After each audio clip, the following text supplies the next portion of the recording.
So hello everyone, welcome back on our YouTube channel ultimate studies. So guys, हमारे इस YouTube channel ultimate studies पे आप सब लोगों का स्वागत है। और गाइज, आज मैं यहाँ पर जो है आप सब लोगों के लिए इन्वायरमेंटल साइंस के जो हैं एमसीक्यू स्टार्ट करने जा रहा हूँ। जैसा कि आप सब लोगों को पता ही है, मैंने जो आने वाले हमारे जेके एसएसबी के एग्जाम है, जेकेपीएसआई हो गया, फाइनेंस अकाउंट असिस्टेंट हो गया, वीएलडब्ल्यू का एग्जाम हो गया, इन सब एग्जाम्स के लिए जो एमसीक्यूज़ की सीरीज शुरू की हुई है, डिफरेंट डिफरेंट सब्जेक्ट्स के सारा सिलेबस में जो है वो एमसीक्यूज़ की फॉर्म में कवर कर रहा हूँ। और मैंने अभी तक आप लोगों का कंप्यूटर ऑलमोस्ट कंप्यूटर मैंने जो है वो कंप्लीट करवा दिया हो। आप जाकर हमारे इस चैनल की प्लेलिस्ट पर देख सकते हो। टॉपिक वाइज एमसीक्यूज आप सब लोगों को मिल जाएंगे, और जो बचा हुआ टॉपिक जितना भी सिलेबस है वो भी मैं एमसीक्यूज की फॉर्म में कवर कर दूंगा। और आज के इस लेक्चर में मैं इन्वायरमेंट के रिलेटेड यानी कि ईवीएस के जो एमसीक्यूज है वो स्टार्ट करने जा रहा हूँ। आप सब लोगों को पता है ये सीरीज जो है बहुत इंपॉर्टेंट साबित होने वाली है आप सब लोगों के लिए। आज की इस वीडियो को स्टार्ट करने से पहले मैं आप सब लोगों को बता दूं, जो भी आज हमारे इस चैनल पर फर्स्ट टाइम विजिट कर रहा है, वीडियो को पहली बार देख रहा है, वो हमारे इस चैनल को ज़्यादा से ज़्यादा सब्सक्राइब करे, वीडियो को लाइक करें, शेयर करें, कमेंट करें, और हाँ, बेल आइकन दबाना ना भूले ताकि आने वाली हर एक वीडियो की नोटिफिकेशन आप सब लोगों तक पहुंच पाए। गाइज, ये जो एमसीक्यूज की सीरीज है, हर एक सब्जेक्ट्स के रिलेटेड आप सब लोगों को हमारे इस चैनल पर एमसीक्यूज मिलेंगे। डेली बेसिस पर आप सब लोगों को एमसीक्यूज मिलेंगे, इंपॉर्टेंट एमसीक्यूज मिलेंगे। इसलिए हमारे इस चैनल को सब्सक्राइब जरूर करें, ज़्यादा से ज़्यादा शेयर करें अपने फ्रेंड्स में, ताकि मैक्सिमम बच्चे जो हैं इन सब लेक्चर्स का बेनिफिट उठा पाएँ। तो चलिए, आज मैंने इन्वायरमेंट के एमसीक्यूज को स्टार्ट कर रहा हूँ आज मैं। और आज मैं जर्नल इश्यूज का टॉपिक है जो हमें जेकेपीएसआई के सिलेबस में हमारे है, और ये फाइनेंस अकाउंट असिस्टेंट और वीएलडब्ल्यू के लिए भी बहुत इंपॉर्टेंट है। जर्नल इश्यूज में से मैं एमसीक्यूज लेकर आज आप सब लोगों के लिए आया हूँ। चलिए, आज के इस लेक्चर को स्टार्ट करते हैं और बात करते हैं हमारा सबसे पहला एमसीक्यू।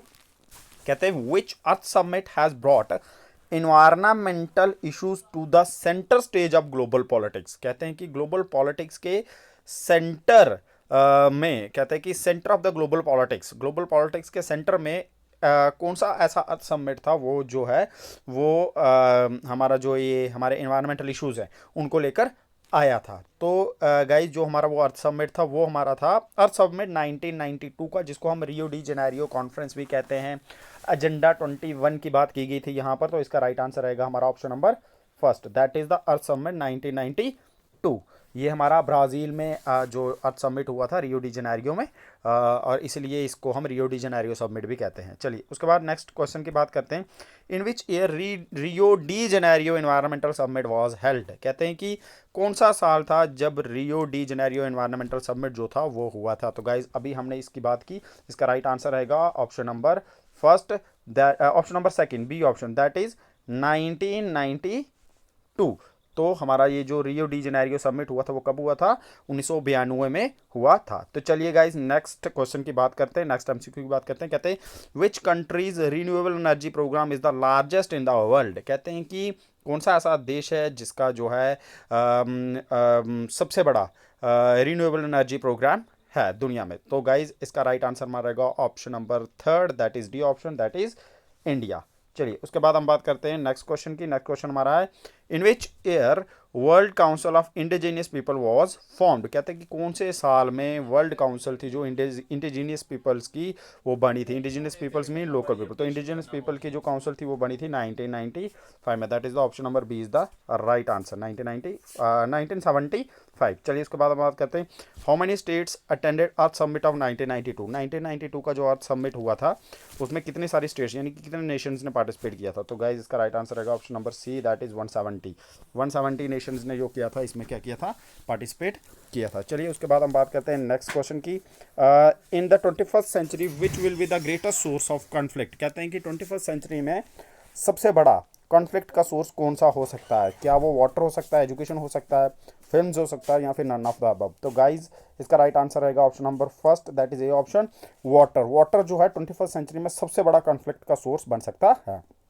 देन उसके बाद हम बात करते हैं in which year the Club of Rome published a book entitled limit to growth. कहते हैं कि कौन सा ऐसा साल था कि कौन से ऐसे साल में जो क्लब ऑफ रोम था उन्होंने पब्लिश की थी बुक जिसका नाम था लिमिट्स टू ग्रोथ। तो गाइज, इसका राइट आंसर रहेगा option number B, that is 1972। चलिए, उसके बाद हम बात करते हैं नेक्स्ट क्वेश्चन की। In which year the UN framework convention on climate change was held. United Nation convention on climate change कब हुई थी? गाइज, इसका राइट आंसर रहेगा option number C, that is 1992। चलिए, उसके बाद अब बात करते हैं क्वेश्चन नंबर 9 की। In which year India sign and ratified the 1997 Kyoto protocol. कहते हैं कि ऐसा कौन सा साल था जब इंडिया ने क्या किया था, क्योटो प्रोटोकॉल को साइन किया था, यानी कि ज्वाइन किया था। तो गाइज इसका राइट आंसर रहेगा option number first, that is 2002। चलिए उसके बाद अब बात करते हैं, which day is celebrated as world environmental day. बहुत बार क्वेश्चन आया हुआ है एग्जाम में, है इजी सा क्वेश्चन है लेकिन बहुत बार रिपीट होता है।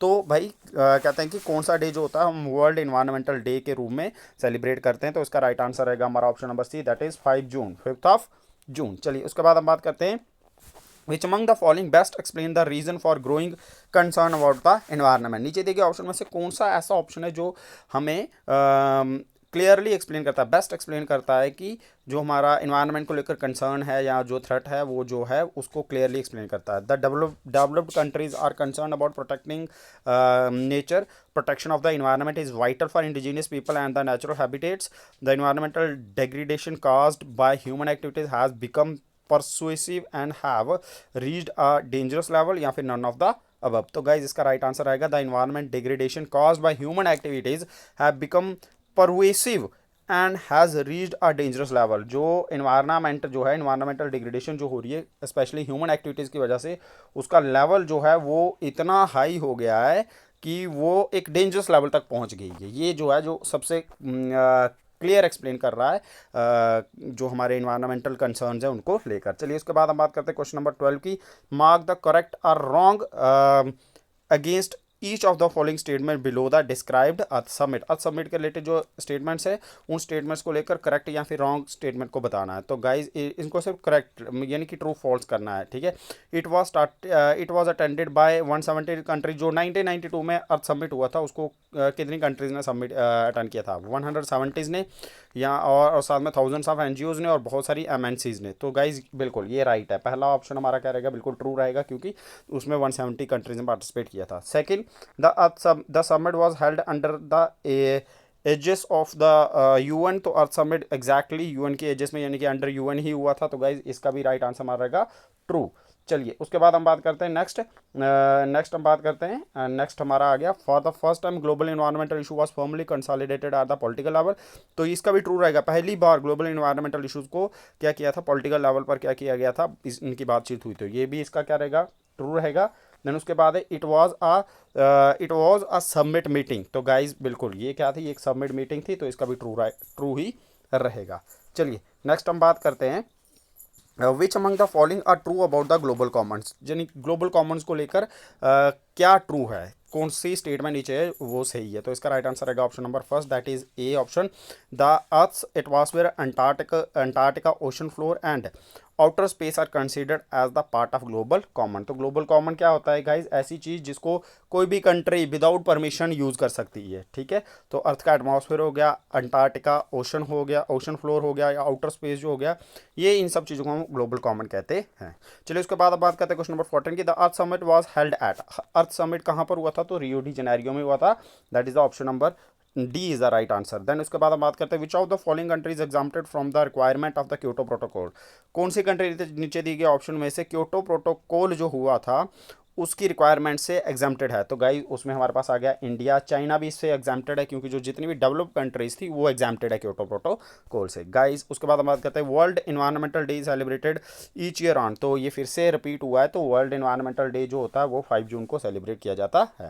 देन उसके बाद हम बात करते हैं, the United nation framework convention on climate change was held in. United nation framework convention जो थी क्लाइमेट चेंज पर वो कब हुई थी। तो इसका राइट आंसर रहेगा option number D, that is 1992। चलिए उसके बाद हम बात करते हैं, which of the following country has made legal claim to sovereign right over Antarctic theory. कौन सी कंट्री है जो लीगल क्लेम करती है भाई कि ये अंटार्कटिक जो टेरिटरी है वो हमारी है। तो गाइज ये नॉर्वे हो गया, फ्रांस हो गया, यूके हो गया, ये सारी कंट्रीज क्या करती है, क्लेम करती है कि ये जो है ये हमारा पार्ट है। चलिए उसके बाद अब बात करते हैं, which of the following is an example of global common. तो guys outer space, earth atmosphere और ओशन फ्लोर जो है ये सारे के सारे जो है ग्लोबल कॉमन का ही क्या है कि ही एग्जाम्पल्स हैं। उसके बाद बात करते हैं, India sign and ratified the 1997 Kyoto protocol in. तो इंडिया ने कब किया था गाइज, वो किया था अगस्त 2002 में किया था क्योटो प्रोटोकॉल को साइन। उसके बाद बात करते हैं, the world Council of indigenous people was formed in. तो जो इंडिजिनियस पीपल की जो काउंसिल थी ये जो थी ये कब बनी थी, तो गाइज ये बनी थी हमारी 1975 में। चलिए उसके बाद हम बात करते हैं the earth summit was attended by, earth summit को कितने कंट्रीज ने अटेंड किया था, तो वो किया था 170 कंट्रीज ने। चलिए उसके बाद बात करते हैं the Rio summit recommended a list of developmental practices called, उन्होंने कुछ एक लिस्ट, रियो समिट जो हुआ था 1992 में, तो उसमें क्या होता है एक लिस्ट उन्होंने निकाली थी कि ये जो एक्टिविटीज़ हैं ये हम इस तरीके से करेंगे, डेवलपमेंट प्रैक्टिसेस को हम इस तरीके से करेंगे, तो उसका नाम क्या पड़ा था, एजेंडा 21। इंपॉर्टेंट क्वेश्चन है, ऐसे क्वेश्चन आते हैं एग्जाम में। Option number B is the right answer. Which of the following gas is responsible for global warming, दी नीचे दी गई ऑप्शन में से कौन सी ऐसी गैस है वो ग्लोबल वार्मिंग के लिए रिस्पॉन्सिबल होती है। तो गाइज नीचे दी गई सारी गैसेज जो होती है ग्लोबल वार्मिंग के लिए रिस्पॉन्सिबल होती है, जैसे कि हमारे पास आ गई कार्बन डाइऑक्साइड, हाइड्रोफ्लोरोकार्बन, मीथेन, तो all of the above is the right answer. चलिए उसके बाद हम बात करते हैं नेक्स्ट क्वेश्चन की। Which of the following indigenous group has been fighting for separate political entities, तो गाइज इसका राइट आंसर रहेगा डी। ये सारे के सारे जो ग्रुप्स हैं ये इंडिजीनियस इंडिजीनियस एंटिटीज़ के लिए फाइट कर रहे हैं। तो गाइज उसके बाद हम बात करते हैं in which year the Economic and Social Council established the permanent forum on indigenous issues as one of the subsidiary organ, तो गाइज इसका राइट आंसर रहेगा option number D, that is in 2000। तो चलिए गाइज आज के इस lecture में हम यहीं पर रुकेंगे। जर्नल इश्यूज़ को, स्पेशली रियो डी जेनेरियो का समिट जो हुआ था 1992 का, उसको लेकर हमने इस लेक्चर में बहुत सारे क्वेश्चन जो है इंपॉर्टेंट क्वेश्चन डिस्कस किए हुए। डेली बेसिस पर आप सब लोगों को बाकी सारे सब्जेक्ट्स के भी जो होंगे एमसीक्यूज़ आप सब लोगों को मिलेंगे। आज ही इकोनॉमिक्स का भी जो है वो एमसीक्यूज़ का लेक्चर जो है वो आ जाएगा, और सभी सब्जेक्ट्स के एमसीक्यूज़ आप सब लोगों को इस चैनल पर मिल जाएंगे। कंप्यूटर के लेक्चर्स भी मिलेंगे, पॉलिटिकल के लेक्चर्स भी मिलेंगे, और बाकी सारे सब्जेक्ट्स के लेक्चर्स भी मिल जाएंगे, और साथ में आपको एमसीक्यूज़ प्रैक्टिस के लिए बहुत सारे मिल जाएंगे। इसलिए हमारे इस चैनल को ज़्यादा से ज़्यादा सब्सक्राइब करें, वीडियो को ज़्यादा से ज़्यादा शेयर करें, लाइक करें, कमेंट करें, और हाँ बेल आइकन दबाना ना भूलें ताकि आने वाली हर एक वीडियो की नोटिफिकेशन आप सब लोगों तक पहुंच पाए। सो गाइज आज की इस वीडियो में यहीं पर रुकेंगे। Thank you.